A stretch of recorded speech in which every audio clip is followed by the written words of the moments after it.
नमस्कार, जोहार जोहार सौभाग्य हो।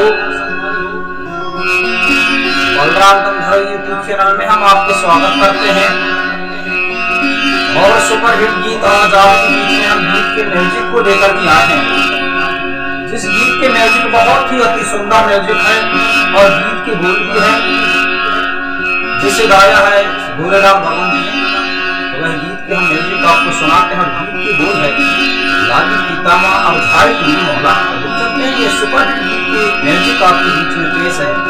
लाइक शेयर सब्सक्राइब जरूर कीजिए, एक दूसरे तक आप जरूर पहुंचाइए। हम आपको यह गीत की म्यूजिक सुना